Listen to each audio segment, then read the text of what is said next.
ಸಾಕ್ಷಿ ಮತ್ತು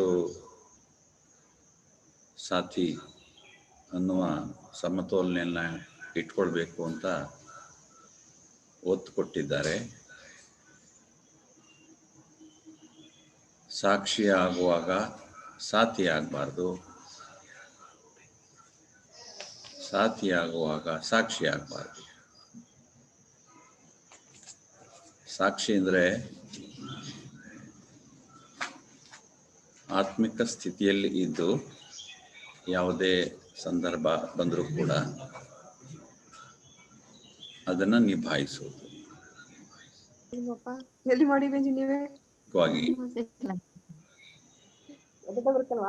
ಪರಿಸ್ಥಿತಿಯ ಸಮಸ್ಯೆಗಳ ಬಂದಾಗ ಸಮಸ್ಯೆಗಳ ಜೊತೆಗೆ ನಮ್ಮನ್ನು ಗುರುತಿಸಿಕೊಳ್ಳದೆ ಸಮಸ್ಯೆಗಳಿಂದ ನಾನು ಭಿನ್ನನಾಗಿದ್ದು ಹೇಗೆ ಶರೀರದಿಂದ ಭಿನ್ನ ಆಗ್ತೇನೋ ಹಾಗೆ ನಾನೇ ಬೇರೆ ಸಮಸ್ಯೆನೇ ಬೇರೆ ಅನ್ನುವಂತಹ ಸ್ಥಿತಿಯಲ್ಲಿ ಇರುವುದೇ ಸಾಕ್ಷಿ ಸ್ಥಿತಿ.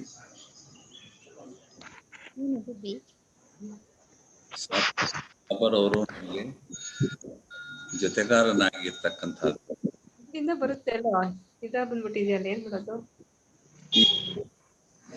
ಜೊತೆ ಇದೆಯಲ್ಲ, ಜೊತೆ ನಮ್ಮ ಜೊತೆ ಇದ್ರೆ ನಾವು ಕಾಲ ನಿರ್ವಿಘ್ನರಾಗಿರಬಹುದು, ಆಂತರಿಕ ಶಕ್ತಿಯ ಅನುಭವವನ್ನು ಕೂಡ ಮಾಡಬಹುದು ಅಂತ ಬಾಬಾರವ್ರು ಹೇಳ್ತಾರೆ. ಆದ್ರೆ ಸಾಕ್ಷಿ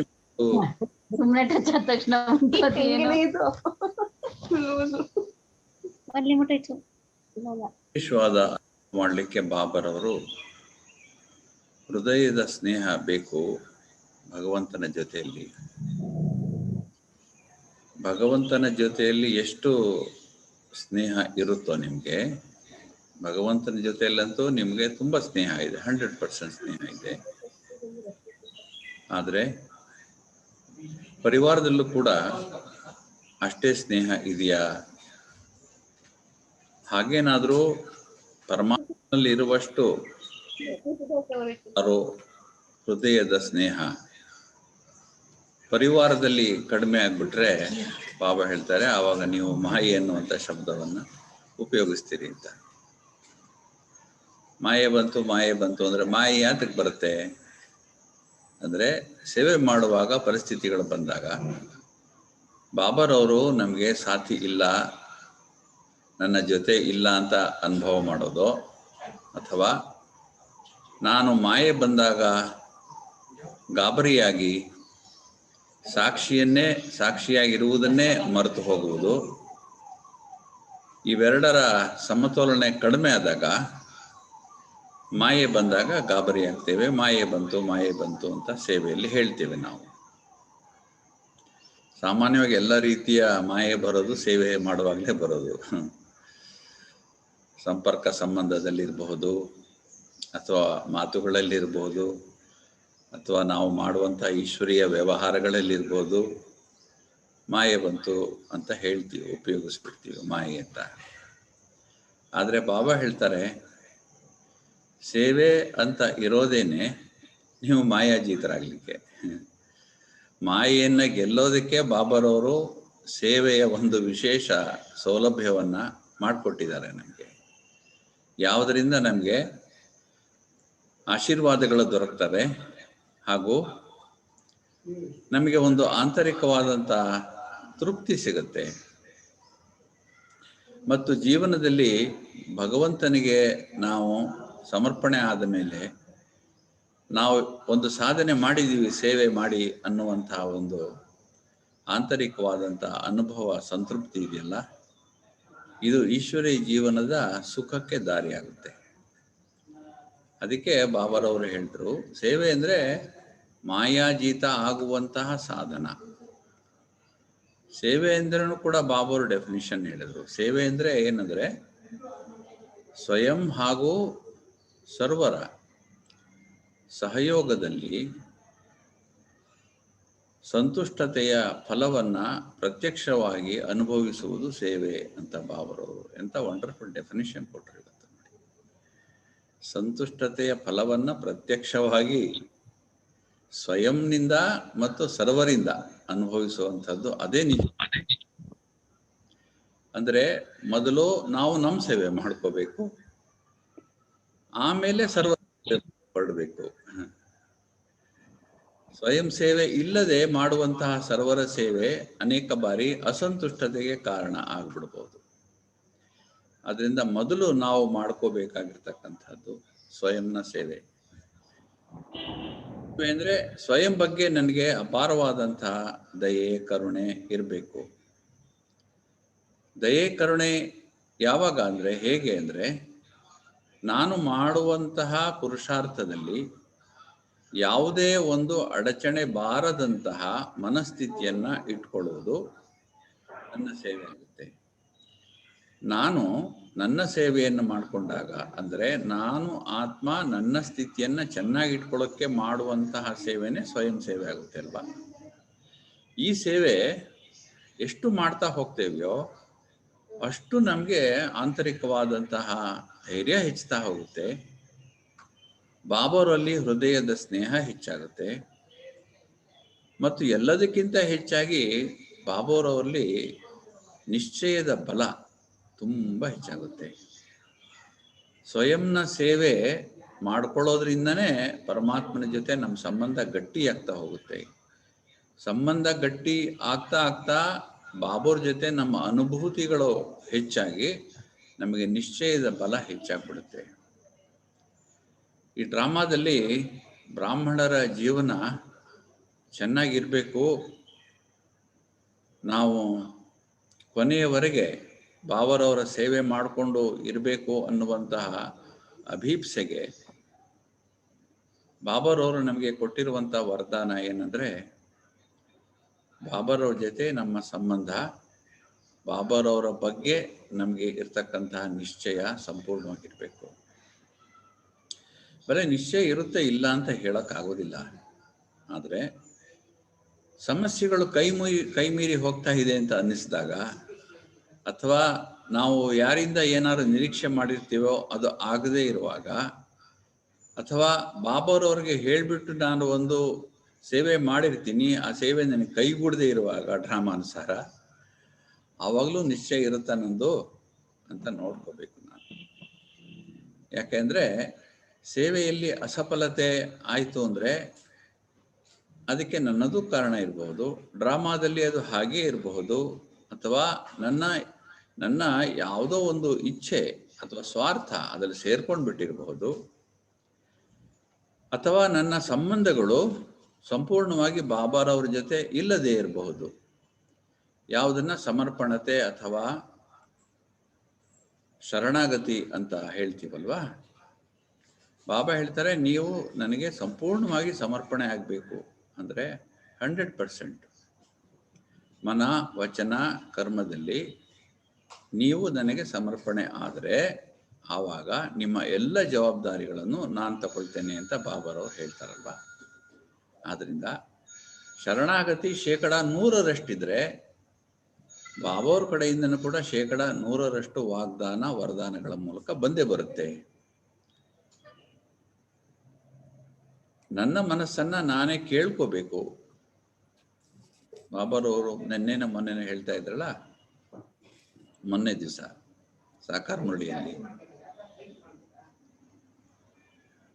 ಮುರಳಿಯನ್ನು ಕೇಳುವಾಗ, ಬಾಬಾವ್ರನ್ನ ನೆನಪು ಮಾಡುವಾಗ ಬುದ್ಧಿ ಅಲ್ಲಾಡ್ತಾ ಇದೆಯಾ ಅಂತ ನೋಡ್ಕೊಳ್ಳಿ ಮಕ್ಕಳೇ ಅಂತ. ಅಂದರೆ ಬಾಬಾವ್ರ ನೆನಪಿಗೆ ಅಂತಲೇ ನಾನು ವಿಶೇಷವಾಗಿ ಕುಳಿತಿದ್ದೀನಿ, ಆದರೂ ನನಗೆ ಮನಸ್ಸು ಚಂಚಲವಾಗ್ತಾ ಇದೆ ಅಂದಮೇಲೆ ಸೇವೆಯಲ್ಲಿ ಸಮಸ್ಯೆಗಳು ಬಂದಾಗ ನನ್ನ ಬುದ್ಧಿ ಅಲ್ಲಿ ಇಲ್ಲಿ ಹೋಗದೆ ಇರುತ್ತಾ? ಬಾಬಾವ್ರ ನೆನಪು ಬರುತ್ತಾ ಆವಾಗ? ಮತ್ತು ಮಾನಸಿಕವಾಗಿ ನನ್ನಲ್ಲಿ ಸ್ಥಿರತೆ ಇರುತ್ತಾ? ಇದನ್ನ ನಾವು ಆವಾಗ ಚೆಕಿಂಗ್ ಮಾಡ್ಕೊಳ್ಬೇಕು. ಈ ಚೆಕಿಂಗಿಂದನೇ ನಮ್ಮ ಸ್ಥಿತಿಗಳು ಸ್ಥಿರವಾಗ್ತಾ ಹೋಗುತ್ತೆ. ಅದಕ್ಕೆ ಸಂತುಷ್ಟತೆಯ ಫಲ ಸಿಗಬೇಕು ಅಂದರೆ ಬಹಳ ಮುಖ್ಯವಾಗಿ ನಮಗೆ ಬೇಕಾದದ್ದು ಸ್ವಯಂನ ಸೇವೆ ಮಾಡ್ಕೋಬೇಕು ನಾವು. ಜಗದೀಶ್ ಭಾಯಿ ಅವರು 50ರ ದಶಕದಲ್ಲಿ ಬಂದರು. 52ರಲ್ಲಿ ಈಶ್ವರ ವಿಶ್ವವಿದ್ಯಾಲಯಕ್ಕೆ ಬಂದರು. ಕಮಲಾನಗರ ಸೇವಾ ಕೇಂದ್ರದಲ್ಲಿ ಸೇವಾ ಕೇಂದ್ರ ಇರುವಾಗಲೇ ಅವರು 52ನೇ ಇಸ್ವಿಯಲ್ಲಿ ಬಂದರು. ಅದಾದಮೇಲೆ ಕಮಲಾನಗರ್ ಸೆಂಟರು ಇನ್ನೊಂದು ಬೇರೆ ಕಡೆ ಜಾಗ ತಗೊಂಡು ಅಲ್ಲಿ ಶಿಫ್ಟ್ ಆದರು. ಶಕ್ತಿನಗರ್ ಸೆಂಟರ್ ಅಂತ. ಶಕ್ತಿನಗರ್ ಸೆಂಟರ್ನಲ್ಲಿ ಜಗದೀಶ್ ಅಣ್ಣವರು ತಮ್ಮ ವಿಶೇಷವಾದ ಪುರುಷಾರ್ಥ, ವಿಶೇಷವಾದ ಸೇವೆಗಳನ್ನು ಅನವರತವಾಗಿ ಮಾಡ್ತಾ ಇದ್ರು.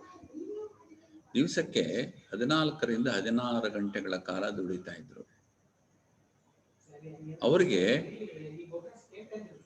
ಸ್ವಯಂ ಸೇವೆ, ಈಶ್ವರೀಯ ಸೇವೆಯಲ್ಲಿ ಎಷ್ಟು ಚೆನ್ನಾಗಿ ಸಮತೋಲನ ಇಟ್ಕೊಂಡಿದ್ರು ಅಂದರೆ, ಅವರ ದೈನಂದಿನ ಜೀವನದಲ್ಲಿ ಪ್ರತಿಯೊಂದು ವಿಷಯದಲ್ಲೂ ಆಕ್ಯುರೇಟ್ ಆಗಿರ್ತಕ್ಕಂಥದ್ದು, ಸ್ವಯಂ ಮೇಲೆ ಅತೀವವಾದ ಗಮನವನ್ನು ಇಟ್ಕೊಳ್ಳೋದು ಮತ್ತು ಬೇರೆಯವರ ಸೇವೆ ಮಾಡೋದರಲ್ಲೂ ಕೂಡ ಅಷ್ಟೇ ಆಸಕ್ತಿಯನ್ನು ಇಟ್ಕೊಳ್ಳುವಂಥದ್ದು.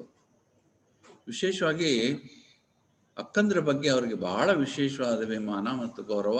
ಅಕ್ಕಂದ್ರು ತುಂಬ ಸೆಂಟರ್ನಲ್ಲಿ ನಿರ್ವಿಘ್ನವಾಗಿ ಇರಬೇಕು, ಚೆನ್ನಾಗಿರಬೇಕು ಅನ್ನುವ ಭಾವ ಅವರಲ್ಲಿ ಬಹಳ ಇತ್ತು. ಹಿಂದೆ ತುಂಬ ಸೆಕೆಗಾಲದಲ್ಲಿ ಇದ್ದಾಗ ಕಮಲಾನಗರ್ ಸೆಂಟ್ರಲ್ಲಿ ಯಾವುದೇ ವ್ಯವಸ್ಥೆ ಇರಲಿಲ್ಲ. ಅವಾಗೆಲ್ಲ AC ಇರಲಿಲ್ಲ, ಏನೂ ಇರಲಿಲ್ಲ. ಸೊ ಗುಲ್ಜಾರ್ ದಾದಿ ಒಂದ್ಸರಿ ಏನು ಹೇಳಿದ್ದಾರೆ ಅಂದರೆ, ಜಗದೀಶ್ ಭಾಯ್ ಆವಾಗ ಬೇಸಿಗೆ ಕಾಲದಲ್ಲಿ ಸೆಂಟ್ರ್ನಲ್ಲಿ ತುಂಬ ಸೆಕೆಯಾಗಿ ಅಕ್ಕಂದ್ರಿಗೆ ನಿದ್ದೆ ಬರ್ತಾ ಇರಲಿಲ್ಲ ರಾತ್ರಿ ಹೊತ್ತು. ಅದಕ್ಕಾಗಿ ಇವರೇನು ಮಾಡ್ತಾ ಇದ್ರು ಅಂದರೆ, ಸೇವಾ ಕೇಂದ್ರದಿಂದ 1 ಕಿಲೋಮೀಟರ್ ದೂರದಲ್ಲಿ ಒಂದು ಐಸ್ ಮಾರುವಂಥ ಅಂಗಡಿ ಇತ್ತು. ಐಸ್ ಇಟ್ಟಿಗೆ ಮಾರುವಂಥ ಅಂಗಡಿ. ಅಲ್ಲಿಗೆ ಹೋಗಿ ಪ್ರತಿನಿತ್ಯ ಇವರು ಒಂದು ಐಸ್ ಗಡ್ಡೆ, ದೊಡ್ಡ ಗೆಡ್ಡೆಯನ್ನ ಹೆಗಲ ಮೇಲೆ ಒಂದು ಟವಲ್ ಹಾಕ್ಕೊಂಡು, ಆ ಟವಲ್ ಮೇಲೆ ಐಸ್ ಗಡ್ಡೆ ಇಟ್ಕೊಂಡು ಬರ್ತಾ ಇದ್ರು. ಬಂದ್ಬಿಟ್ಟು ಅದನ್ನು ಅಕ್ಕಂದ್ರಿಗೆ ಕೊಡ್ತಾ ಇದ್ರು. ಅಕ್ಕಂದ್ರೆ ಅದನ್ನ ದೊಡ್ಡ ಒಂದು ಹರಿವಾಣದಲ್ಲಿ ಇಟ್ಬಿಟ್ಟು, ಒಂದು ಸ್ವಲ್ಪ ನೀರು ಹಾಕ್ಬಿಟ್ಟು ಹರಿವಾಣದಲ್ಲಿ ಅದನ್ನ ಇಟ್ಟು ಮೇಲೆ ಫ್ಯಾನ್ ಹಾಕೋರು. ಆ ಫ್ಯಾನ್ ಗಾಳಿಗೆ ಆ ನೀರು, ಬರ್ಫದಿಂದ ಬರುವಂತಹ ನೀರು, ತಂಪಾದ ನೀರು ರೂಮಲ್ಲೆಲ್ಲ ಹರಡೋದು. ಆವಾಗಾದ್ರೂ ಸ್ವಲ್ಪ ಹಾಯಾಗಿ ನಿದ್ದೆ ಮಾಡಲಿ ಅಂತ ಜಗದೀಶ್ ಅಣ್ಣವ್ರು ಇದನ್ನು ಮಾಡ್ತಾ ಇದ್ರು. ಹಾಗೆ ಅವರು ಅದರಲ್ಲಿ ಸ್ವಯಂ ಸೇವೆನೂ ಇದೆ ಮತ್ತು ಸರ್ವರ ಸೇವೆನೂ ಇದೆ. ಆಮೇಲೆ ಶಕ್ತಿ ನಗರಕ್ಕೆ ಬಂದ ಮೇಲೆ ತುಂಬ ವಿಸ್ತಾರವಾಯಿತು ಅಲ್ಲಿ ಸೇವಾ ಕೈಂಕರ್ಯಗಳು. ಅಲ್ಲೊಬ್ರು ಸಿಸ್ಟರ್ ಇದ್ರು. ಸಿಸ್ಟರು ಆಗ್ತಾನೆ ಬಂದಿದ್ರು. ಒಂದು 4-5 ವರ್ಷ ಆಗಿರ್ಬೋದು ಅವರು ಸೇವೆ ಬಂದು. ಒಂದು ಸಾರಿ ಜಗದೀಶ್ ಅಣ್ಣವ್ರನ್ನ ಕೇಳಿದ್ರು, ನಾವು ನಮ್ಮ ಚೆನ್ನಾಗಿ ಮಾಡ್ಕೊಳ್ಬೇಕು ಅಂದರೆ, ನಮ್ಮ ಸ್ಥಿತಿಯನ್ನು ಚೆನ್ನಾಗಿ ಮಾಡ್ಕೊಳ್ಬೇಕು ಅಂದರೆ ಏನು ಕೇಳಿದ್ರು. ಜಗದೀಶ್ ಅಣ್ಣವರು ಹೇಳ್ತೀನಿ ಅಂತ ಹೇಳಿದ್ರು. ನೆಕ್ಸ್ಟ್ ಡೇ ಏನಾಯ್ತು ಅಂದರೆ,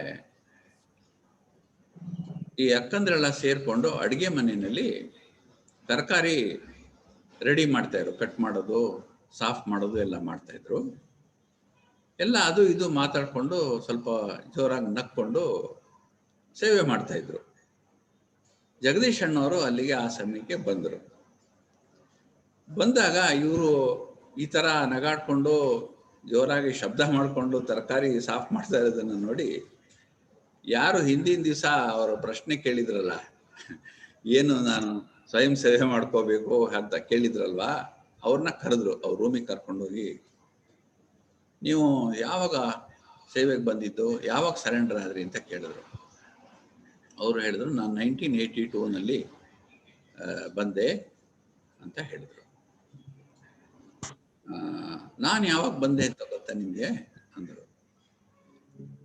ಇಲ್ಲ ಅಂದ್ರು. ನಾನು 1952ನೇ ಇಸ್ವಿಗೆ ಬಂದೆ.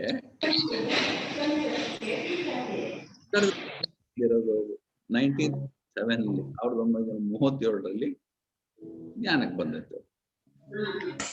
ನನಗೂ ನಿಮ್ಗೂ 30 ವರ್ಷದ ಅಂತರ ಇದೆ.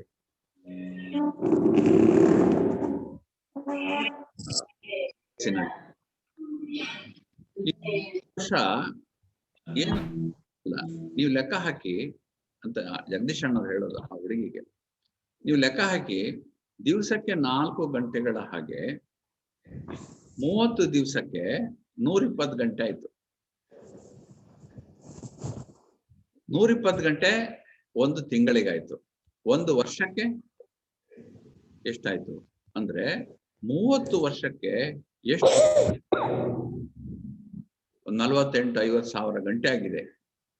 ನಮಗೂ ನಿನಗೂ ಅಷ್ಟು ಅಂತರ ಇದೆ. ಯಾವುದ್ರಲ್ಲಿ? ಯೋಗದಲ್ಲಿ. ನಾನು ಈ 30 ವರ್ಷದಲ್ಲಿ ಎಷ್ಟೋ ಯೋಗ ಮಾಡಿ ಪಾಪ ಪರಿಹಾರ ಮಾಡ್ಕೊಂಡಿರಬಹುದು, ಎಷ್ಟೋ ಪುಣ್ಯವನ್ನ ನಾನು ಜಮಾ ಮಾಡ್ಕೊಂಡಿರಬಹುದು. ಆದ್ರೆ ನೀವು ತರಕಾರಿ ಕಟ್ ಮಾಡುವಾಗ ಈ ತರ ಸಮಯವನ್ನ ವೇಸ್ಟ್ ಮಾಡಿದ್ರೆ ನಿಮ್ಗೆ ಪುಣ್ಯ ಜಮಾ ಹೇಗಾಗುತ್ತೆ? ನೀವು ಬಾಬು ನೆನಪೇ ಮಾಡದಿದ್ರೆ ಪುಣ್ಯ ಜಮಾ ಹೇಗಾಗುತ್ತೆ? ಸ್ವಯಂ ಸೇವೆ ಹೇಗಾಗುತ್ತೆ ಎನ್ನುವ ಪ್ರಶ್ನೆಯನ್ನ ಕೇಳಿದ್ರು. ನನಗೂ 15 ಇದೆ. ಅವ್ರು 37ರಲ್ಲಿ ಬಂದ್ರು, ನಾನು 52ರಲ್ಲಿ ಬಂದೆ. ಹಾಗೆ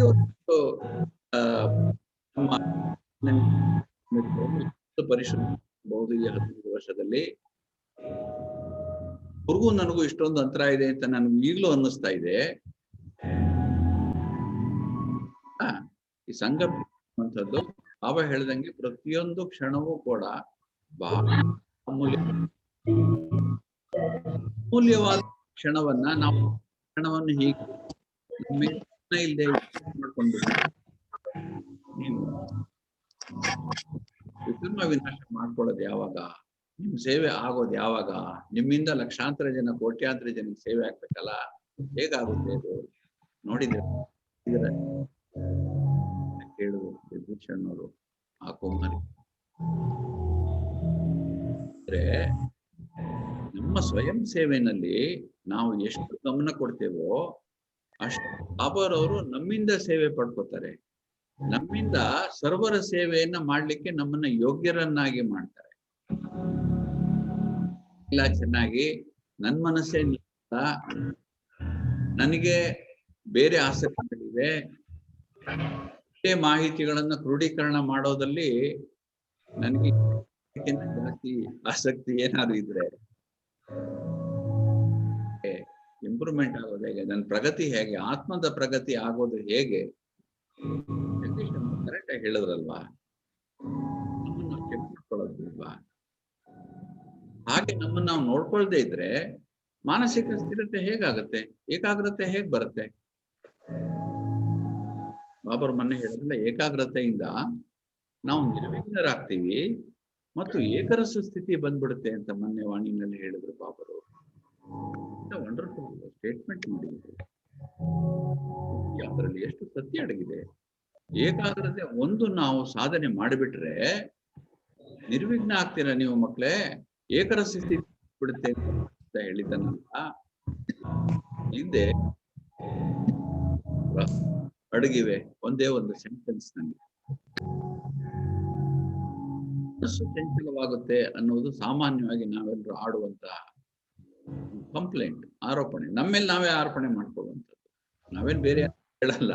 ಆದ್ರೆ ನಮ್ಮೊಳಗಡೆ ನಮ್ಗೆ ಗೊತ್ತಾಗತ್ತಲ್ಲ, ನನ್ನ ಮನಸ್ಸು ಎಷ್ಟು ನಿಶ್ಚಲವಾಗಿದೆ, ಏಕರಸವಾಗಿದೆ, ನಿರ್ವಿಘ್ನವಾಗಿದೆ.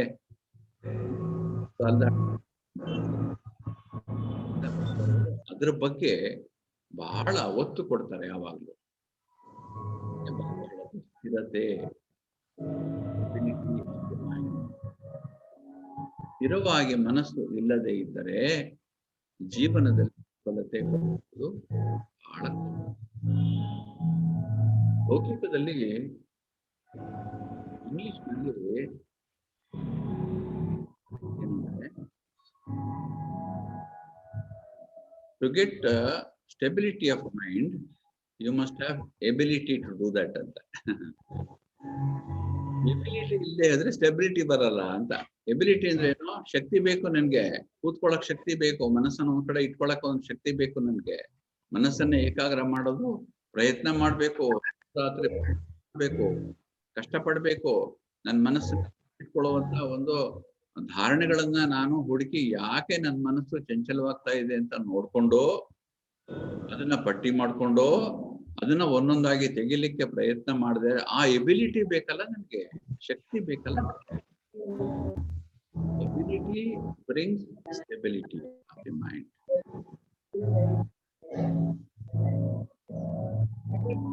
ಕೂಡ ಕೇಪಬಿಲಿಟಿ ಬೇಕು. ಕೇಪಬಿಲಿಟಿ ಅಂದ್ರೆ ಸಾಮರ್ಥ್ಯ, ಆಂತರಿಕವಾದಂತ ಸಾಮರ್ಥ್ಯ, ಮನೋಬಲ ಅಂತ ಏನ್ ಹೇಳ್ತಾರಲ್ಲ ಬಾಬರು, ಕೇಪಬಿಲಿಟಿ. ಕೇಪಬಿಲಿಟಿ ಬರ್ತಾ ಹೋಗುತ್ತೆ, ಸಾಮರ್ಥ್ಯ ಬರ್ತಾ ಹೋಗುತ್ತೆ, ಸ್ಥಿರತೆಯಿಂದ ಕೇಪಬಿಲಿಟಿ ಬರುತ್ತೆ, ಕೇಪಬಿಲಿಟಿಯಿಂದ ಸ್ಥಿರತೆ ಜಾಸ್ತಿ ಆಗ್ತಾ ಹೋಗುತ್ತೆ. ಅದರಿಂದ ಎಬಿಲಿಟಿ, ಸ್ಟೆಬಿಲಿಟಿ ಅಂಡ್ ಬರ್ಬೇಕಾದ್ರೆ ಇನ್ನೊಂದು ಶಬ್ದ ಇದೆ, ಅದ್ಯಾವ್ದು ಗೊತ್ತಾ? ಹ್ಯೂಮಿಲಿಟಿ. ನನ್ನಲ್ಲಿ ಶಕ್ತಿ ಇರ್ಬೋದು, ಎಬಿಲಿಟಿ ಇರ್ಬೋದು, ಮಟ್ಟಿಗೆ ಸ್ಟೆಬಿಲಿಟಿನೂ ಇರಬಹುದು, ಆದ್ರೆ ಇಲ್ಲದ್ರೆ ಆದ್ರಿಂದ ಬಾಬಾ ಹೇಳೋದು ಅದಕ್ಕೆ ಸ್ಥಿರತೆ, ಮಾನಸಿಕ ಸ್ಥಿರತೆ. ಸಾಕ್ಷಿಯಾಗಿ ನೋಡುವಂತ ಅಭ್ಯಾಸ ಮಾಡೋದ್ರಿಂದ ಖಂಡಿತವಾಗಿ ಸಾಧ್ಯವಾಗುತ್ತೆ. ನಮ್ಮ ಮನಸ್ಸು ಯಾಕೆ ಚಂಚಲವಾಗುತ್ತೆ ಅಂದ್ರೆ ಮನಸ್ಸು ಅಲ್ಲಿ ಓಡಾಡುತ್ತಲ್ವಾ, ಮನಸ್ಸು ಓಡಾಡೋದ್ರಿಂದ ಏನಾಗುತ್ತೆ, ಮನಸ್ಸು ನಿಲ್ಲದಕ್ಕೆ ಆಗ್ಬಿಡುತ್ತೆ. ಮಾನಸಿಕ ಸ್ಥಿರತೆನೆ ಒಂದು ದೊಡ್ಡ ಸಮಸ್ಯೆ ಆಗ್ಬಿಡುತ್ತೆ ನನ್ಗೇನೆ. ಸಾಕ್ಷಿ ಸ್ಥಿತಿ ನಾನು ಮಾಡ್ತಾ ಹೋಗ್ತೇನೆಯೋ ನನ್ನನ್ನೇ ನಾನು ನೋಡ್ಕೋಬಹುದು.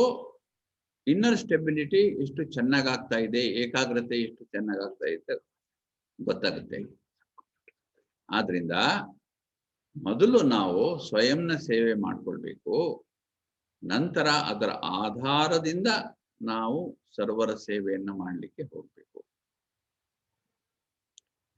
ಗುಲ್ಜಾರ್ ದಾದಿ ಒಂದ್ ಕಡೆ ಕ್ಲಾಸ್ ಮಾಡ್ತಾ ಹೇಳಿದ್ದಾರೆ, ಏನಂದ್ರೆ ಬಾಬಾರವರು ನಮಗೆ 14 ವರ್ಷ ತಪಸ್ಸು ಮಾಡಿಸಿದ್ರಲ್ಲ, ತಪಸ್ಸು ಮಾಡಿಸುವಾಗ ನಮ್ಮ ಮನಸ್ಸಿನ ಗಮನ ಯಾವುದರ ಮೇಲೆ ಇರಬೇಕೋ ಅದರ ಮೇಲೆ ಮಾತ್ರ ಇರಬೇಕು, ಆ ಕಡೆ ಈ ಕಡೆ ಹೋಗ್ಬಾರ್ದು ಅಂತ ಬಾಬಾನೇ ಹಮ್ಕೋ ಕೂಟ್ ಕೂಟ್ ಕರ್ ಭರಾಯ ಹೈ ಅಂತ ದಾದಿ ಹೇಳ್ತಾ ಇದ್ರು.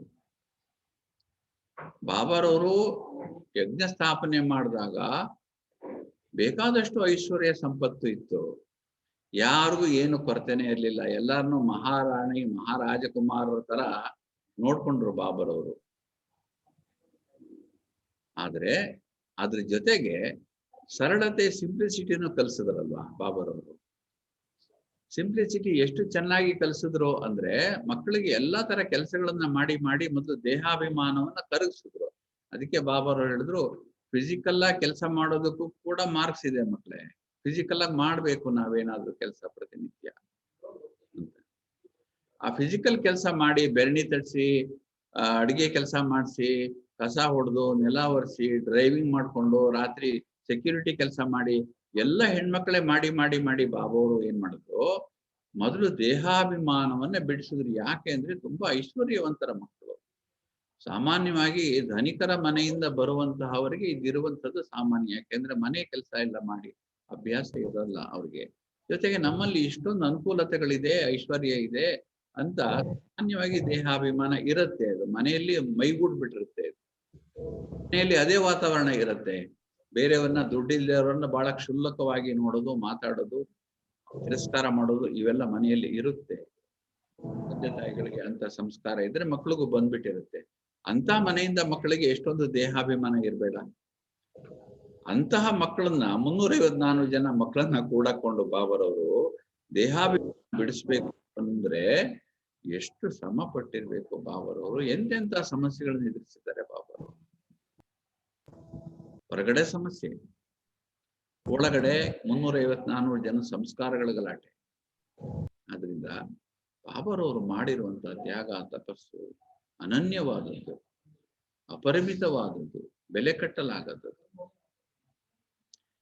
ಆದ್ರಿಂದ ಬಾಬರವರು ಮಕ್ಕಳಿಗೆ ನಿಮ್ಮ ಮನಸ್ಸನ್ನ ನೀವು ನೋಡ್ಕೋತಾ ಇರ್ಬೇಕು, ಆವಾಗ ಚೆಕ್ ಮಾಡ್ಕೋಬೇಕು ಅನ್ನೋದನ್ನ ದಾದಿ ಗುಲ್ಜಾರ್ಜಿ ಹೇಳ್ತಾರೆ. ನಮ್ಗೆ ಎಷ್ಟು ಅಭ್ಯಾಸ ಮಾಡಿದ್ದಾರೆ ಅಂದ್ರೆ, ಈ ದಲ್ಲಿ ನಾವು ಇರುವಂತ ಪರಿಸ್ಥಿತಿಯಲ್ಲಿ ಸುತ್ತಮುತ್ತ ಎಷ್ಟೊಂದು ಸಂಪತ್ತು ಮನೆಯ ಸೇವಾ ಕೇಂದ್ರ ಬೇಕಾದ ಸಮೃದ್ಧಿ ಇದೆ. ಆದ್ರೆ ಒಂದು ಕ್ಷಣ ಕೂಡ ನಮ್ಮ ಮನಸ್ಸು ಅದರಿಂದ ಆಕರ್ಷಿತವೇ ಆಗೋದಿಲ್ಲ. ಅವ್ರಿಗೆ ಮೊಬೈಲ್ ಶಬ್ದ ಕೂಡ ಅಷ್ಟೊಂದು ಪರಿಚಯ ಇಲ್ಲ. ಕಿವಿನಲ್ಲಿ ಇಟ್ಕೋತಾರಲ್ಲ ಅದೇನದು ಅಂತ ದಾರಿ.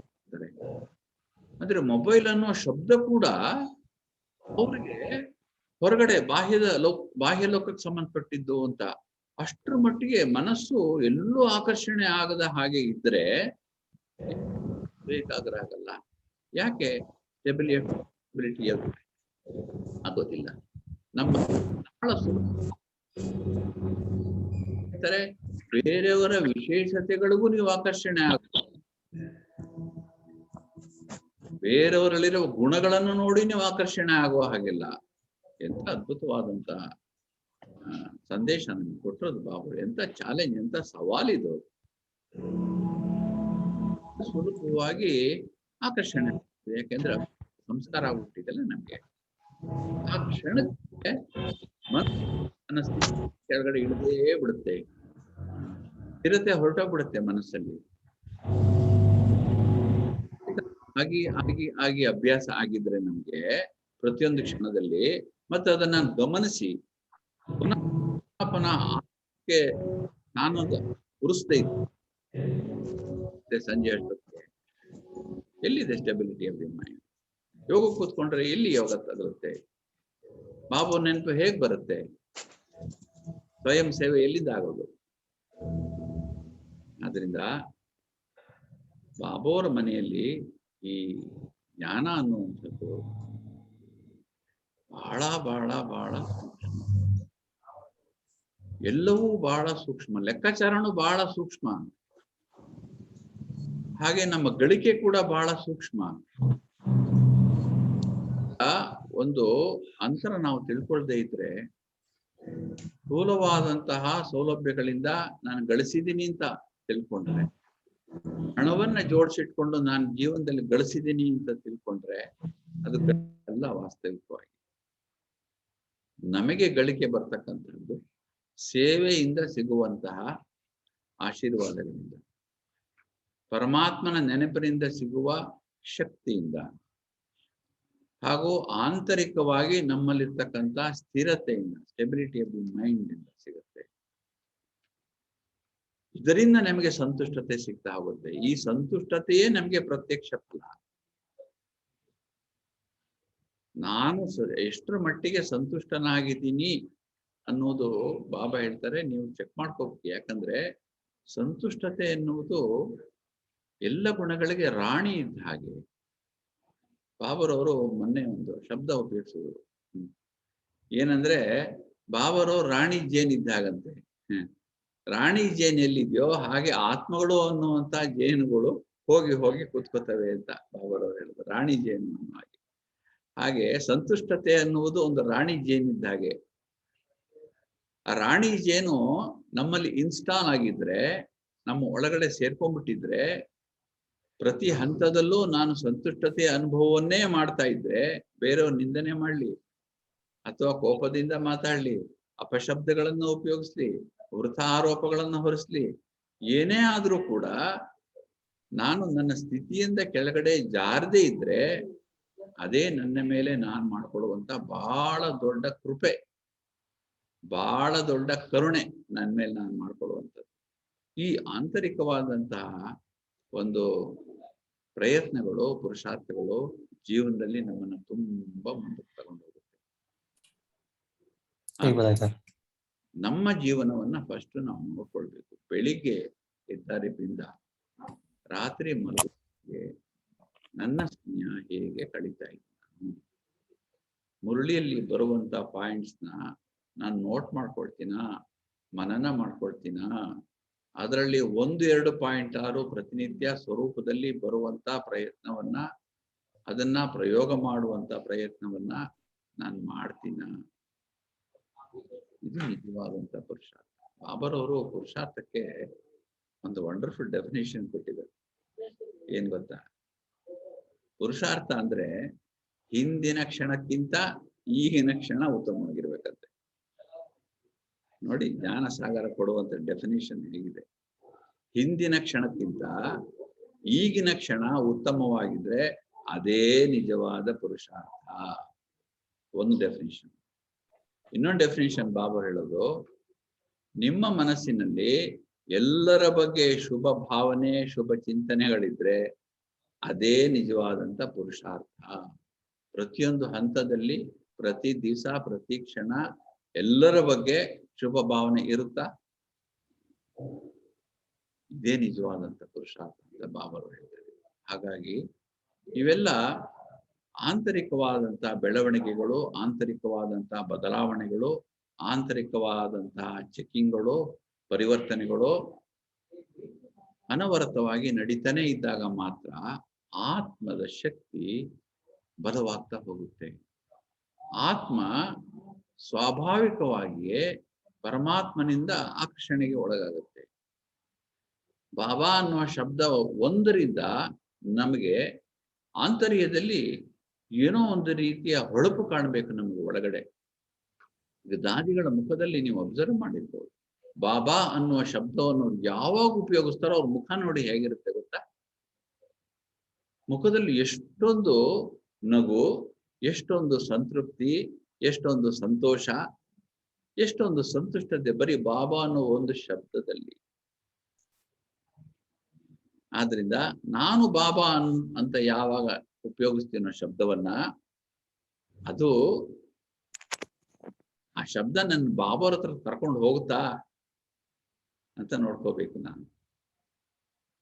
ಆದ್ರಿಂದ ಈ ಒಂದು ವಿಶೇಷವಾದಂತಹ ಸಂದರ್ಭದಲ್ಲಿ ನಮ್ಮ ಮಾನಸಿಕವಾದಂತಹ ಚೆಕ್ಕಿಂಗು, ಮಾನಸಿಕವಾದ ಪರಿಶೀಲನೆ ಬಹಳವಾಗಿ ಮುಖ್ಯವಾಗುತ್ತೆ. ಇಲ್ಲದೆ ಹೋದ್ರೆ ಇಂಟರ್ನಲ್ ಬ್ಯಾಲೆನ್ಸೇ ಇರಲ್ಲ.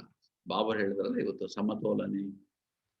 ಸಮತೋಲನೆಯನ್ನ ನಾವು ಎಲ್ಲ ವಿಧದಲ್ಲಿ ಕಾಪಾಡದೇ ಇದ್ರೆ ಇಂಬ್ಯಾಲೆನ್ಸ್ ಆಗ್ಬಿಡ್ತೀವಿ. ಮಾನಸಿಕವಾಗಿ ಇಂಬ್ಯಾಲೆನ್ಸ್ ಆಗ್ಬಿಟ್ರೆ ಅಸ್ಥಿರತೆ ಆಗ್ಬಿಡುತ್ತೆ, ಇನ್ಸ್ಟೆಬಿಲಿಟಿ ಆಗೋಗ್ಬಿಡುತ್ತೆ. ಹಾಗಾಗಿ ಇನ್ಸ್ಟೆಬಿಲಿಟಿ ಎಲ್ಲಿದೆಯೋ, ಅಸ್ಥಿರತೆ ಎಲ್ಲಿದೆಯೋ ಅಲ್ಲಿ ಅಸಂತುಷ್ಟತೆ ಗ್ಯಾರಂಟಿ.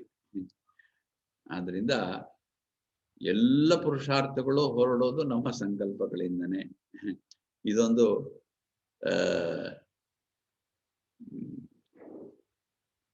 ಎಲ್ಲ ನಮ್ಮ ಪುರುಷಾರ್ಥಕ್ಕೆ ಅಡಿಗಲ್ಲಿದ್ದ ಹಾಗೆ ನಮ್ಮ ಸಂಕಲ್ಪಗಳ ಶುದ್ಧತೆ ಅಥವಾ ಅದರ ಒಂದು ಶಕ್ತಿ, ಸಂಕಲ್ಪ ಶಕ್ತಿ. ಜಗದೀಶ್ ಅಣ್ಣವರು ಸಂಕಲ್ಪ ಶಕ್ತಿಯನ್ನ ಶಕ್ತಿನಗರ ಸೇವಾ ಕೇಂದ್ರದಲ್ಲಿ ಪ್ರಯೋಗ ಮಾಡಿಸ್ತಾ ಇದ್ರು. ಹೇಗ್ ಮಾಡಿಸ್ತಾ ಇದ್ರು ಗೊತ್ತೇನು? ಸೇವಾ ಕೇಂದ್ರದಲ್ಲಿ ಬಂದಿರುವಂತಹ ಕನ್ಯೆಯರಿಗೆ ಮತ್ತು ಸಮರ್ಪಿತರಾದಂತಹ ಸಹೋದರಿಯರಿಗೆ ತಿಂಗಳಿಗೆ ಒಂದು ದಿವಸ 14 ಗಂಟೆ ತಪಸ್ ಮಾಡಿಸ್ತಾ ಇದ್ರು ಬಾಬರ್ ರೂಮಲ್ಲಿ. ಯಾಕೆ 14 ಗಂಟೆ ಅಂದ್ರೆ ದಾದಿಗಳೆಲ್ಲ 14 ವರ್ಷ ತಪಸ್ ಮಾಡಿದ್ದಾರೆ. ಆದ್ರಿಂದ ನೀವು ಹೊಸದಾಗಿ ಬಂದಿರತಕ್ಕಂಥವ್ರು ಮತ್ತು ಈಗಾಗಲೇ ಸಮರ್ಪಣೆ ಆಗಿರುವಂತವರು 14 ಗಂಟೆಗಳ ಕಾಲ ತಪಸ್ಸು ಮಾಡಬೇಕು. ಒಂದು ಕಂಡೀಷನ್. ಎರಡನೇ ಕಂಡೀಷನ್ ಏನ್ ಗೊತ್ತಾ? ದಾದಿಗಳು 14 ವರ್ಷ ತಪಸ್ಸು ಮಾಡ್ಬೇಕಾದ್ರೆ ತುಂಬಾ ತ್ಯಾಗ ಮಾಡಿದ್ದಾರೆ. ಆಹಾರ ಸಿಕ್ತೋ ಬಿಡ್ತೋ ಅದು ಬೇರೆ ವಿಚಾರ, ಆದ್ರೆ ತಪಸ್ ಮಾತ್ರ ಕಡಿಮೆ ಆಗ್ಬಾರ್ದು. ಅವರು ಮಾಡಿದಂತಹ ಆ ಆಹಾರದ ತ್ಯಾಗದ ಕುರುಹಾಗಿ ನೀವು ಒಂದು ಹೊತ್ತಿನ ಊಟ ಮಾಡಬಾರ್ದು, ಮಧ್ಯಾಹ್ನದ ಊಟ ಇಲ್ಲ. ಬೆಳಿಗ್ಗೆ ಬಾಬಾ ರೂಮಲ್ಲಿ ಜ್ಯೋತಿಯನ್ನ ಬೆಳಗಿಸಿ ಎಲ್ಲ ಇಟ್ಟು ಟೋಲಿ ಕೊಟ್ಟು ಅವರೇ ಕೂತ್ಕೊಂಡು ಯೋಗ ಮಾಡಿಸಿ 1 ಗಂಟೆ ಕಾಲ ಯೋಗ ಮಾಡಿಸಿ ಪ್ರಾರಂಭ ಮಾಡಿಸಿ ಹೋದ್ರೆ 14 ಗಂಟೆ ಆಗುವಾಗ ಬಂದು ಮಧ್ಯ ನೋಡ್ಕೊಂಡು ಹೋಗಿ ರಾತ್ರಿ 14 ಗಂಟೆಗಳ ತಪಸ್ಸು ಮುಗಿದ ನಂತರ ಪುನಃ ಅವರೇ ಕೂತ್ಕೊಂಡು ಎಲ್ರಿಗೂ ದೃಷ್ಟಿ ಕೊಟ್ಟು ಪುನಃ ಟೋಲಿ ಕೊಟ್ಟು ಅವತ್ತಿನ ತಪಸ್ಸನ್ನ ಕ್ಲೋಸ್ ಮಾಡ್ತಾ ಇದ್ರು 4 ಗಂಟೆಗಳ ಕಾಲ. ಅದರ ಪ್ರಯೋಗವನ್ನ ಮಾಡಿ ನೀವು ಅಂತ ಹೇಳ್ತಾ ಇದ್ರು. ಆವಾಗ ಈ ತಪಸ್ಸಿನ ಪ್ರಯೋಗ, ಸಂಕಲ್ಪಗಳ ಪ್ರಯೋಗ ಎಷ್ಟು ಚೆನ್ನಾಗಿ ಶರೀರದ ಮೇಲೆ ಆಗ್ತಾ ಇದೆ. ನಮ್ಮ ಹೊಟ್ಟೆ ಹಸಿವೆ ಆಗ್ತಾ ಇರ್ಲಿಲ್ಲ ಅಂತ ಹೇಳ್ತಾ ಇದ್ರು. ಚಿಕ್ಕ ಹುಡುಗಿಯರಾಗಿದ್ರು, ಅವ್ರಿಗೆ ಹಸಿವು ಜಾಸ್ತಿ ಆಗ್ತಾ ಇರುತ್ತೆ ವಯಸ್ಸು ಚಿಕ್ಕದಿರುವಾಗ. ಆದ್ರೂ ಕೂಡ ಅವ್ರು ಹೇಳ್ತಾ ಇದ್ರು, ಬಾಬಾರವರು ಕೊಡುವಂತಹ ಶಕ್ತಿ ನಮ್ಮನ್ನು ಎಷ್ಟು ಸ್ಥೂಲವಾದ ಹೊಟ್ಟೆಯನ್ನ ತುಂಬಿಸ್ತಾ ಇತ್ತು ಅಂದ್ರೆ ನಮ್ಮ ಮಧ್ಯಾಹ್ನ ಊಟ ಮಾಡ್ಲಿಲ್ಲ ಅಂತ ಅನುಭವನೇ ಆಗ್ಲಿಲ್ಲ ಅಂತ ಹೇಳ್ತಾ ಇದ್ರು. ಇನ್ನೊಂದ್ಸರಿ ಜಗದೀಶ್ ಅಣ್ಣವರು ಇನ್ನೊಂದು ಪ್ರಯೋಗ ಮಾಡಿಸಿದ್ರು, ಸಂಕಲ್ಪಗಳ ಪ್ರಯೋಗ. ಏನು ಅಂದ್ರೆ, ಬೋರ್ಡ್ ಇರುತ್ತಲ್ವಾ, ಪ್ರಜಾಪಿತ ಬ್ರಹ್ಮ ಕುಮಾರಿ ಈಶ್ವರ ವಿಶ್ವವಿದ್ಯಾಲಯ ಶಕ್ತಿನಗರ ಸೇವಾ ಕೇಂದ್ರ ನವದೆಹಲಿ ಇದೆ ಬೋರ್ಡು. ಈ ಬೋರ್ಡ್ ಮುಂದೆ ನೀವು ಕೂತ್ಕೋಬೇಕು ಸಹೋದರಿಯರು, ಸೆಂಟ್ರಲ್ ಇರೋರು. ಬೆಳಿಗ್ಗೆ 10:30 12:30 ಕೂತ್ಕೋಬೇಕು, ಬೋರ್ಡ್ ಮುಂದೆ ಕೂತ್ಕೋಬೇಕು. ಬೋರ್ಡಿಗೆ ದೃಷ್ಟಿ ಕೊಡಬೇಕು ಮತ್ತು ಸಂಕಲ್ಪಗಳ ಮೂಲಕ ಬಾಬಾರವರ ಶಕ್ತಿಯನ್ನ ಹೊರಗೆ ಕಳಿಸಬೇಕು. ಹೊರಗೆ ಯಾರಿಗೆ ಕಳಿಸ್ಬೇಕು ಅಂದ್ರೆ, ಇದುವರೆಗೆ ಸೇವಾ ಕೇಂದ್ರಕ್ಕೆ ಬಂದು ಕೋರ್ಸ್ ತಗೊಂಡು ಕ್ಲಾಸಿಗೆ ಬರ್ತಾ ಇದ್ದವ್ರು ಯಾರು ಬಿಟ್ಟು ಹೋಗಿದಾರಲ್ಲ, ಅವರಿಗೆ ನಿಮ್ಮ ಸಂಕಲ್ಪಗಳನ್ನ ಕಳಿಸಬೇಕು. 2 hours 2 ದಿವಸ, ಬೆಳಗ್ಗೆ 10:00 12:00 ಒಂದೇ ಒಂದು ಸಂಕಲ್ಪ. ಏನಂದ್ರೆ, ಈ ಸೇವಾ ಕೇಂದ್ರದಿಂದ ಹೋಗಿರ್ತಕ್ಕಂಥ ಪ್ರತಿಯೊಬ್ಬ ಸಹೋದರ ಸಹೋದರಿ ಆತ್ಮ ವಿದ್ಯಾರ್ಥಿ ವಾಪಸ್ ಬರಬೇಕು, ವಾಪಸ್ ಬರಬೇಕು, ವಾಪಸ್ ಬರಬೇಕು. 2 ದಿವಸ 2 ದಿವಸ ಮಾಡಿದ್ಮೇಲೆ ಏನಾಯ್ತು ಗೊತ್ತಾ ರಿಸಲ್ಟು? ವಿತಿನ್ 2 days 20 ಜನ ವಾಪಸ್ ಬಂದ್ರು. 20 ಜನ ವಾಪಸ್ ಬಂದರು. ವಾಪಸ್ ಬಂದು ಏನೇನೋ ಅವ್ರವ್ರದ್ದೇನೋ ಕತೆ ಹೇಳಿದ್ರು, ಇದರಿಂದ ಹೋದೆ, ಅದರಿಂದ ಹೋದೆ, ಅದಕ್ಕೆ ಹೋದೆ, ಇದಕ್ಕೆ ಹೋದೆ ಅಂತ. ಆದ್ರೆ ಸಂಕಲ್ಪ ಶಕ್ತಿಯ ಪ್ರಯೋಗ ನೋಡಿ ಹೇಗಾಯ್ತು. ಸಂಕಲ್ಪ ಶಕ್ತಿಯ ಪ್ರಯೋಗದಿಂದ ಆಯಾ ವ್ಯಕ್ತಿಗಳನ್ನ ತಲುಪಿ ಅವರನ್ನ ಕರ್ಕೊಂಬಂದು ಸೇವಾ ಕೇಂದ್ರಕ್ಕೆ ಬಿಡ್ತಲ್ಲ ನಿಮ್ಮ ಸಂಕಲ್ಪ ಶಕ್ತಿ. ಎಷ್ಟು ಶಕ್ತಿ ಇದೆ ಅದಕ್ಕೆ, ಒಂದೇ ಒಂದು ಸಂಕಲ್ಪ ಮಾಡಿದ್ದು. ಈ ತರ ಪ್ರಯೋಗಗಳನ್ನ ಮಾಡ್ತಾ ಇದ್ರು ಅವರು. ಇನ್ನೊಂದ್ಸರಿ ಒಂದು ಕಾರ್ಯಕ್ರಮಕ್ಕೆ 100 ಇನ್ವಿಟೇಷನ್ಗಳನ್ನು ಪ್ರಿಂಟ್ ಮಾಡಿದ್ರು. 100 ಇನ್ವಿಟೇಷನ್ಗಳು ಪ್ರಿಂಟ್ ಮಾಡಿ ಬಾಬೋರ್ ಫೋಟೋ ಮುಂದೆ ಇಟ್ಟು 1 hour ಕೂತ್ಕೊಂಡು ಯೋಗ ಮಾಡಿದ್ರು. ಆ ಇನ್ವಿಟೇಷನ್ಗಳಲ್ಲಿ ಶಕ್ತಿ ತುಂಬಿದ್ರು.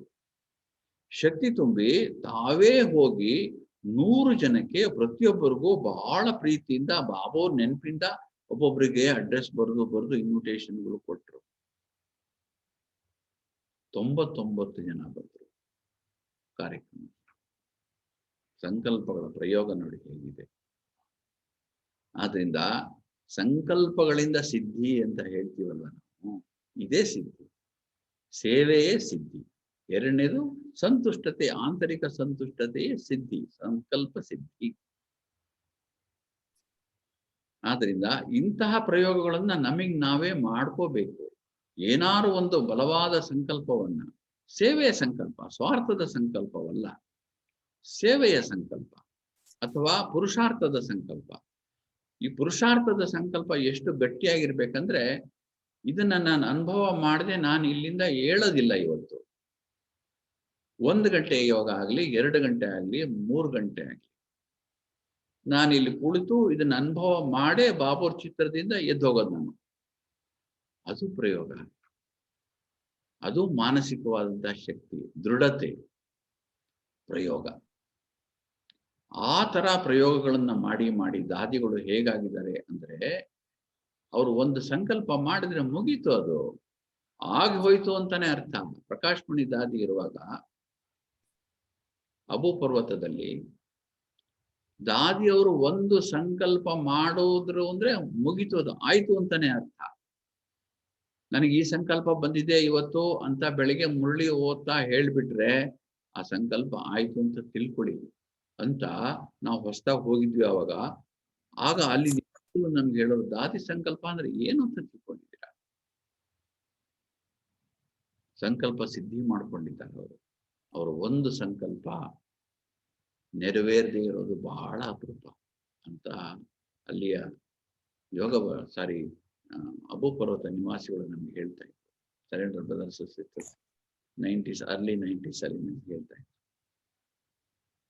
ಅದೆಲ್ಲ ಕಣ್ಣಿಗೆ ಇನ್ನು ಕಟ್ಟದ ಹಾಗೆ ಇದೆ. ದಾದಿಯವರು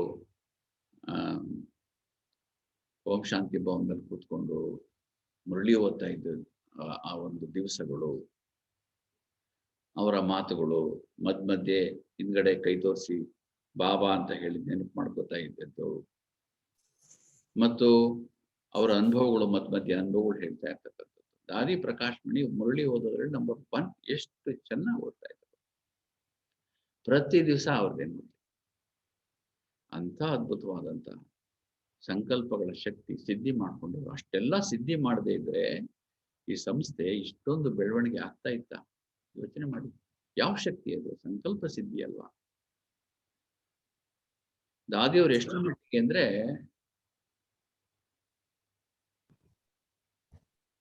ಗುಲ್ಜಾರ್ ದಾದಿಯವರು ಮೌಂಟ್ ಅಬುಗೆ ಬಂದಾಗ ದಾದಿಯವರ ಕೊಠಡಿಯ ಎದುರುಗಡೆನೆ ಉಳ್ಕೊಳ್ತಾ ಇದ್ದಾರೆ. ನಿಮ್ಗೆ ಗೊತ್ತಿದೆ, ಬಾಬರವರ ಹಿಸ್ಟ್ರಿ ಹಾಲ್ ಇದೆಯಲ್ಲ, ಹಿಸ್ಟ್ರಿ ಹಾಲ್ ಹಿಂದ್ಗಡೆ ಪ್ರಕಾಶ್ಮಣಿ ದಾದಿಯವರ ರೂಮ್ ಇತ್ತು. ಆ ರೂಮ್ ಎದುರುಗಡೆ ಗುಲ್ಜಾರ್ ದಾದಿ ಹೋಗ್ಕೊಳ್ತಾ ಇದ್ರು. ರಾತ್ರಿ 2 ಗಂಟೆ 2:15 ಗಂಟೆಗೆ ದಾದಿ ಪ್ರಕಾಶ್ಮಣಿ ದಾದಿ ಒಂದೊಂದು ದಿವಸ ಎದ್ಬಿಟ್ಟು ಗುಲ್ಜಾರ್ ದಾದಿ ರೂಮಿಗೆ ಬರ್ತಾ ಇದ್ರಂತೆ. ದಾದಿ ನನಗೆ ಈ ಪ್ರೇರಣೆ ಬರ್ತಾ ಇದೆ, ನೀವು ಬಾಬರಿಂದ ಸಂದೇಶ ತಗೊಂಡ್ಬರ್ತೀರಾ? ರಾತ್ರಿ 2:15 ಗುಲ್ಜಾರ್ ದಾದಿಯವರ ನಮ್ರತೆ ನೋಡಿ. ಗುಲ್ಜಾರ್ ದಾದಿಯವರು ಅದನ್ನ ಕೇಳಿ ಹೇಳ್ತಾ ಇದ್ರು, ಆಗ್ಲಿ ದಾದಿ ಕೇಳ್ತೀನಿ ಅಂತ ಹೇಳೋರಂತೆ. ಪ್ರಕಾಶ್ಮಣಿ ದಾದಿ ಏನ್ ಹೇಳ್ತಾ ಇದ್ರು ಗೊತ್ತಾ? ನೀವು ಹೋಗಿ ಬಾಬುವರಿಂದ ಸಂದೇಶ ತಗೊಂಬನ್ನಿ, ಇಲ್ಲ ಅಂದ್ರೆ ಬಾಬುವ್ರನ್ನಾದ್ರು ಕರ್ಕೊಂಬನ್ನಿ, ನಾನೇ ಮಾತಾಡ್ತೀನಿ ಬೇಕಾದ್ರೆ ಬಾಬುವ್ರ ಹತ್ರ ಅಂತ ಹೇಳ್ತಾ ಇದ್ರು. ಗುಲ್ಜಾರ್ ದಾದಿಯವರು ಆಗ್ಲಿ ದಾದಿ, ಅವರು ಪರಸ್ಪರ ದಾದಿ ಅಂತಾನೆ ಮಾತಾಡ್ತಾ ಇದ್ರು. ಗುಲ್ಜಾರ್ ದಾದಿ ಚಿಕ್ಕವರಾದ್ರೂ ಕೂಡ ಪ್ರಕಾಶ್ಮಣಿ ದಾದಿ ಗುಲ್ಜಾರ್ ದಾದಿಗೆ ದಾದಿ ಅಂತಾನೆ ಹೇಳ್ತಾ ಇದ್ರು. ಗುಲ್ಜಾರ್ ದಾದಿಯವರ ಹ್ಯೂಮಿಲಿಟಿ ಎಷ್ಟಿದೆ ನೋಡಿ, ನಮ್ರತೆಯ ಒಂದು ಬಲ ಎಷ್ಟಿದೆ ನೋಡಿ. ಆಯ್ತು ದಾದಿ ರಾತ್ರಿ 2:15 ಸ್ನಾನ ಮಾಡ್ಕೊಂಡು ಬಂದು ಹೋಗೋರು ಮೇಲಿಕ್ಕೆ ಸಂದೇಶ ತರಕ್ಕೆ. ಹೀಗೆ ಎಷ್ಟೋ ದಿವಸ ದಾದಿಯವರು ಪ್ರಕಾಶ್ಮಣಿ ದಾದಿಯವರು ವೆರಿಫೈ ಮಾಡಿಸ್ಕೊತಾ ಇದ್ರು. ಯಾಕಂದ್ರೆ ಇದು ನನ್ನ ಪ್ರೇರಣೆನಾ ಬಾಬಾವ್ರ ಪ್ರೇರಣೆನಾ ಹೆಂಗ್ ಗೊತ್ತಾಗತ್ತೆ ನನ್ಗೆ? ನಾನು ಏನ್ ದೃಶ್ಯ ನೋಡಿದೆ ಅಥವಾ ನನ್ಗೇನು ಒಂದು ಸಂಕಲ್ಪ ಬಂದಿದೆ, ಇದು ನನ್ನದೇ ಆಗ್ಬಿಟ್ಟಿದ್ರೆ? ಅದಕ್ಕೆ ಆ ತರ ಅವರು ವೆರಿಫೈ ಮಾಡಿಸ್ಕೊತಾ ಇದ್ರು. ಬಾಬಾವ್ರು ಭಗವಂತ ಹೇಳಿದ್ದಾದ್ರೆ ಕನ್ಫರ್ಮ್ ಮಾಡ್ಬಿಡ್ತಾನಲ್ವ ತಕ್ಷಣ, ರಿಸಲ್ಟ್ ತಕ್ಷಣ ಗೊತ್ತಾಗ್ಬಿಡುತ್ತಲ್ಲ, within half an hour time. ಅಷ್ಟರ ಮಟ್ಟಿಗೆ ಬಾಬಾವ್ರನ್ನ ಹೃದಯದಲ್ಲಿ ಇಟ್ಕೊಂಡಿದ್ದವರು. ಅದಕ್ಕೆ ಬಾಬಾ ಇವತ್ತು ಆ ಶಬ್ದ ಉಪಯೋಗಿಸಿರೋದು ಹೃದಯದ ಸ್ನೇಹ, ಹೃದಯದ ಪ್ರೀತಿ. ಹೃದಯದಲ್ಲೇ ಭಗವಂತ ಇದ್ರೆ ನಾವು ಭಗವಂತನ ಹೃದಯದಲ್ಲಿ ಯಾಕೆ ಇರಕ್ಕಾಗಲ್ಲ? ಯಾಕೆ ನಮ್ಮ ಸಂಕಲ್ಪಗಳು ಸಿದ್ಧಿ ಆಗಲ್ಲ? ದಾದಿಗಳು ಬಾಬಾರವರು ಮಮ್ಮಾರವರು ಹಾಕಿಕೊಟ್ಟಂತ ಈ ದಾರಿಯಲ್ಲಿ ಯಾಕೆ ಅಸಂತುಷ್ಟತೆ ಯಾಕಾಗತ್ತೆ? ಮಾಯೆ ಯಾಕೆ ಬರುತ್ತೆ? ಪ್ರಕಾಶ್ಮಣಿ ದಾದಿಯವರು ಸಂದ್ಲಿ ಮೇಲೆ ಕೂತ್ಕೊಂಡು ಚಾಲೆಂಜ್ ಮಾಡೋರು, ಬಾ ಮಾಯೆ ನೋಡ್ತೀನಿ ನಾನು. ಅಷ್ಟರ ಮಟ್ಟಿಗೆ ಶಕ್ತಿಶಾಲಿ. ಆದ್ರಿಂದ ಬಾಬುವರು ಹಾಕಿರುವಂತಹ ಈ ಯಜ್ಞದಲ್ಲಿ, ಸ್ಥಾಪಿಸಿರುವಂತಹ ಯಜ್ಞದಲ್ಲಿ ಸಮರ್ಪಣೆಗೆ ಬಹಳ ದೊಡ್ಡ ಅರ್ಥ ಇದೆ. ಮನಸ ವಾಚ ಕರ್ಮಣ, ಪ್ರತಿಯೊಂದು ಸಂಕಲ್ಪದಲ್ಲೂ ಬಾಬರವರ ನೆನಪಿದ್ರೆ ಅದೇ ಸಮರ್ಪಣೆ. ಮಾತನಾಡುವ ಮೊದಲು ಬಾಬು ನೆನಪಿದ್ರೆ ಅದೇ ಸಮರ್ಪಣೆ. ಕರ್ಮ ಮಾಡುವ ಮೊದಲು ಬಾಬು ನೆನಪಾದ್ರೆ ಅದೇ ಸಮರ್ಪಣೆ ಅಷ್ಟೇ. ಹಾಗೆ ಬಾಬರವರು ಒಂದು ಹೊರೆ ಕೊಟ್ಟಿದ್ದಾರೆ. ಹೊರೆ ಅಂದ್ರೆ ಗೊತ್ತಲ್ಲ, ಹೊರೆಗಲ್ಲು ಅಂತಾರೆ. ಹೊರೆಗಲ್ಲು ಹಚ್ಚೋದು, ಉಜ್ಜಿ ನೋಡೋದು, ಈ ಚಿನ್ನನ ಹೌದಾ ಅಲ್ವಾ ಅಂತ ಒಂದು ಹೊರೆಗಲ್ಲು ಕೊಟ್ಟಿದ್ದಾರೆ. ಏನು ಹೊರೆಗಲ್ಲು ಅಂದ್ರೆ, ಪ್ರತಿಯೊಂದು ಸಂಕಲ್ಪ ಮಾಡುವ ಮೊದಲು ನೀವೇನಾದರೂ ಬಾಬು ನೆನಪು ಮಾಡಿ ಸಂಕಲ್ಪ ಮಾಡುವ ಹೈಟ್ ಆಫ್ ಎನ್ಲೈಟನ್ಮೆಂಟ್ ಇದೆಯಲ್ಲ, ಅದು ಹೈಟ್ ಆಫ್ ಪುರುಷಾರ್ಥ. ಅದು ಒಂದು ಸಂಕಲ್ಪವನ್ನ ಬಾಬಾರವರು ಹೊರೆ ಹಚ್ಚಿ ನಾನು ಚೆಕ್ ಮಾಡುವಂಥದ್ದಾಗ್ಬಿಟ್ರೆ ಪ್ರತಿಯೊಂದು ಸಂಕಲ್ಪನೂ ಸಿದ್ಧಿಯಾಗ್ಬಿಡ್ತದೆ ಅಷ್ಟೇ. ಇದು ನಿಜವಾದಂತ ಸಮರ್ಪಣತೆ ಅಲ್ವಾ? ಆದ್ರೆ ಅದಕ್ಕೆ ಬೇಕಾದಂತ ಮಾನಸಿಕ ತಯಾರಿ, ಮಾನಸಿಕವಾದಂತಹ ಶುದ್ಧತೆ, ಯಾವುದೇ ಸೆಳೆತಗಳಿಲ್ಲದಂತಹ ಒಂದು ಸ್ಥಿತಿ, ತಪಸ್ಸಿನ ಶಕ್ತಿ, ತ್ಯಾಗ, ಇವೆಲ್ಲ ಒಟ್ಟುಗೂಡಿ ಇಂತಹ ನಿರ್ಮಾಣ ಆಗುತ್ತೆ. ಇದು ಸೇವಾ ಕೇಂದ್ರದಲ್ಲಿ ಸಾಧ್ಯ ಇದೆ. ಯಾವ ಸಮರ್ಪಿತ ಸಹೋದರಿ ಸೇವಾ ಕೇಂದ್ರದಲ್ಲಿ ಸ್ವಯಂ ಮೇಲೆ ಸದಾಕಾಲ ಕೊಂಡಿರ್ತಾರೆ ಅವರ ಸಿದ್ಧಿಯಾಗುತ್ತೆ. ಇದೇ ಡಿಫರೆನ್ಸ್ ಮಾಡೋದು ಯಾವುದಕ್ಕೆ? ಸಂತುಷ್ಟತೆಗೆ ಅಸಂತುಷ್ಟತೆಗೆ, ಇಂಬ್ಯಾಲೆನ್ಸ್ಗೆ ಬ್ಯಾಲೆನ್ಸ್ಗೆ. ಅದೊಂದೇ ಚೆಕ್ಕಿಂಗ್ ಇರುತ್ತೆ. ಆದ್ರಿಂದ ಈ ಒಂದು ವಿಶೇಷವಾದ ಪ್ರಯತ್ನವನ್ನ ಮಾಡಬೇಕು, ಪ್ರಯೋಗವನ್ನು ಮಾಡಬೇಕು.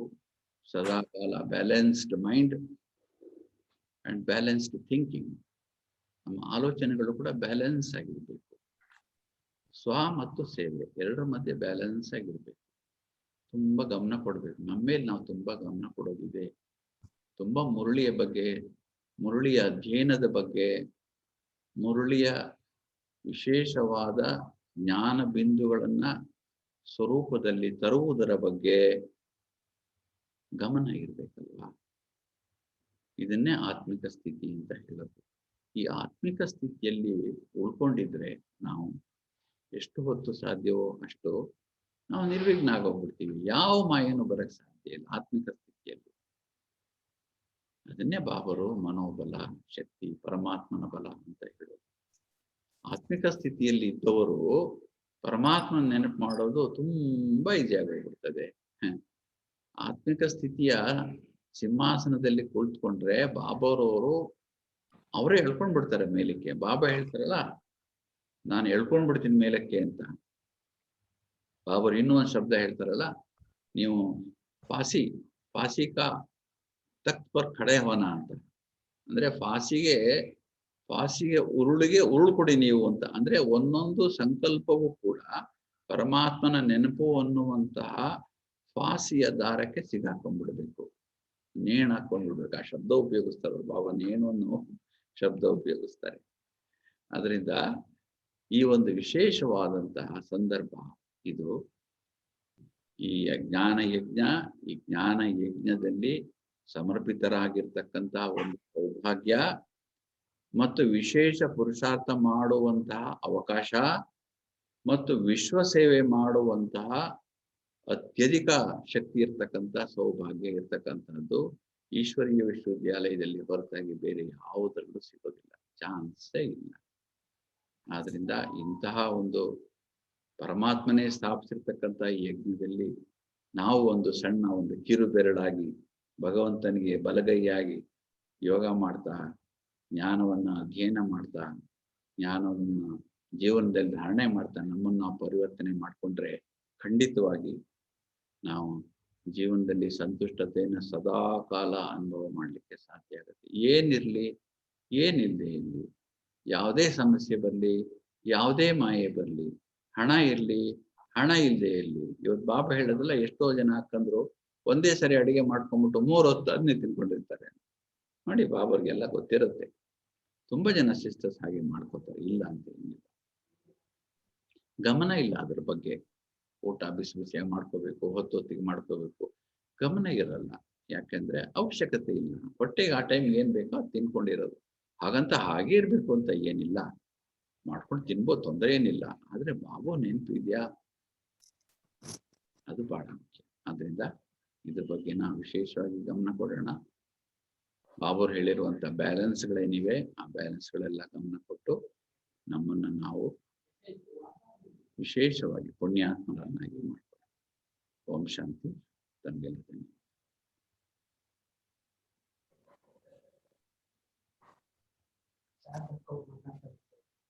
ಶಾರದಕ್ಕವ್ರು ಬರ್ತಾ ಇದ್ದಾರೆ, ಒಂದು 5 ನಿಮಿಷ.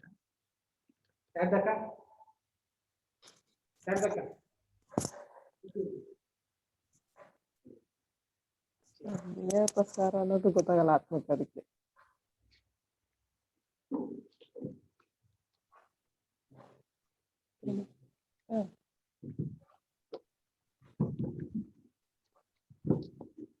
ಹೇಳಿ.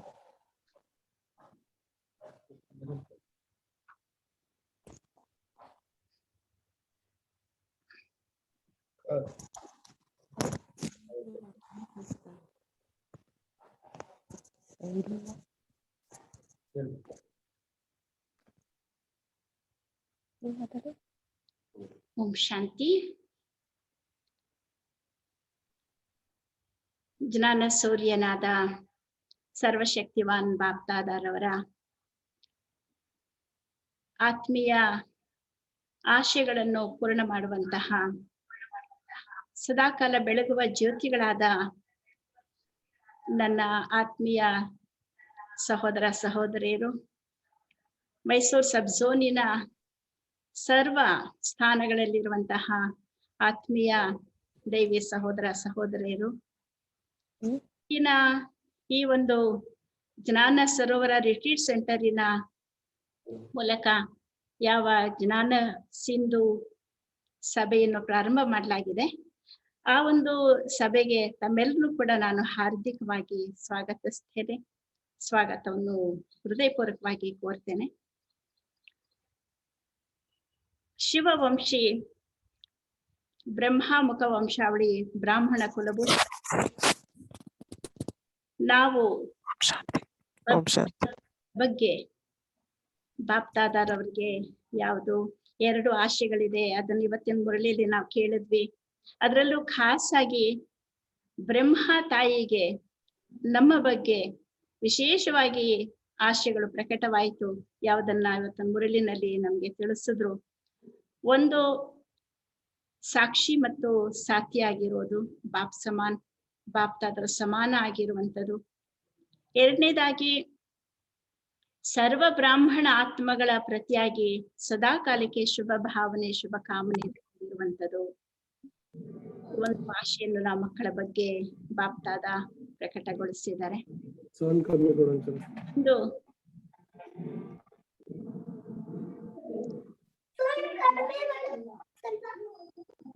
ಬಾಪ್ದಾದ ನಾವು ಮಕ್ಕಳು ಇದ್ದಾರೆ. ಆದ್ರೆ ವಾಸ್ತವಿಕವಾಗಿ ನಾವು ನೋಡೋದಾದ್ರೆ ವರ್ತಮಾನ ಸಮಯದ ಒಂದು ಪರಿಸ್ಥಿತಿಗಳು ದಿನದಿನಕ್ಕೆ ಬಹಳಷ್ಟು ತಮೋ ಪ್ರಧಾನ ಆಗ್ತಾ ಇದೆ. ವಾತಾವರಣ ಬಹಳಷ್ಟು ಹಾಳಾಗ್ತಾ ಇದೆ. ಇಂತಹ ಈ ಸಂದರ್ಭದಲ್ಲಿ ನಾವು ಇದೆಲ್ಲದರಿಂದಲೂ ಕೂಡ ಭಿನ್ನರಾಗಿರುವಂತಹ ಅಭ್ಯಾಸ ಮಾಡ್ಕೊಳ್ಬೇಕು ಮತ್ತು ನಮ್ಮ ಸ್ಥಿತಿಯನ್ನು ದಿನಕ್ರಮೇಣ ಸತೋಪ್ರಧಾನ ಮಾಡ್ಕೊಳ್ತಾ ಹೋಗುವಂಥದ್ದು ಬಹಳ ಬಹಳ ಅವಶ್ಯಕ. ಇದಕ್ಕಾಗಿ ನಮ್ಗೆ ಬೇಕಾಗಿರುವಂಥದ್ದು ಒಂದು ಧೈರ್ಯ, ಎರಡನೇದಾಗಿ ಶಕ್ತಿ. ಯಾವುದು ನಮ್ಗೆ ಪರಮಾತ್ಮ ತಂದೆ ಸ್ವಮಾನ ಕೊಟ್ಟಿದ್ದಾರೆ ನಮ್ಗೆ, ಅಥವಾ ವರದಾನ ಅಂತ ಹೇಳ್ಬಹುದು. ಆ ಒಂದು ವರದಾನದ ಸ್ಮೃತಿಯಲ್ಲಿ ನಾವಿರ್ಬೇಕು. ನಾನು ಮಾಸ್ಟರ್ ಸರ್ವಶಕ್ತಿವಾನ್ ಆಗಿದ್ದೇನೆ.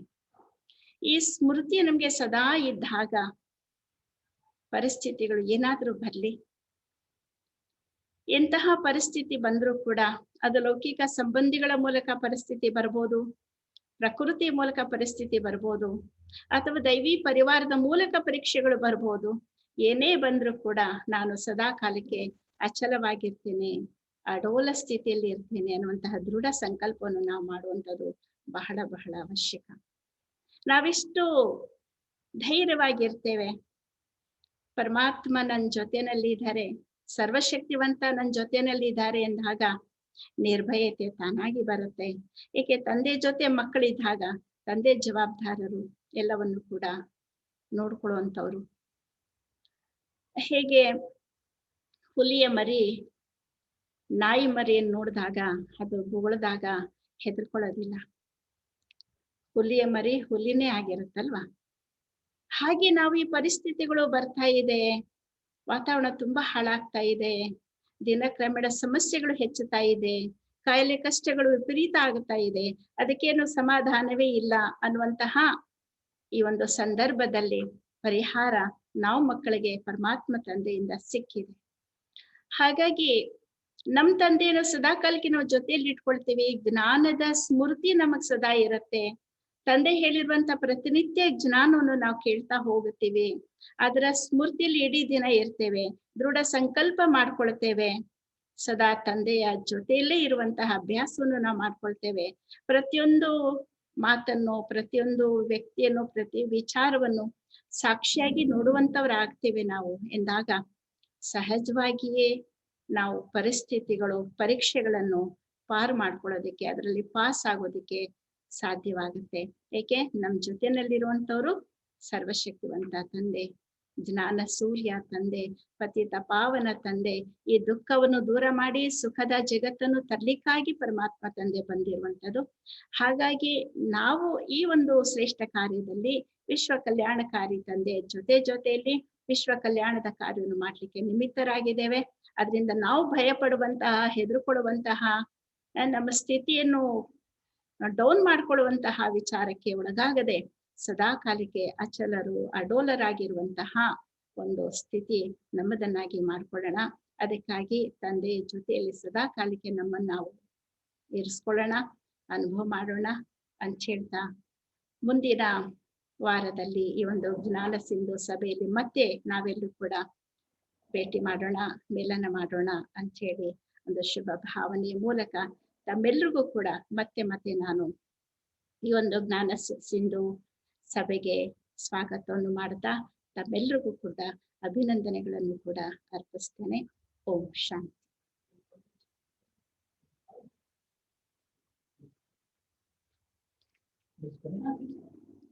ಆಯ್ತಲ್ವಾ?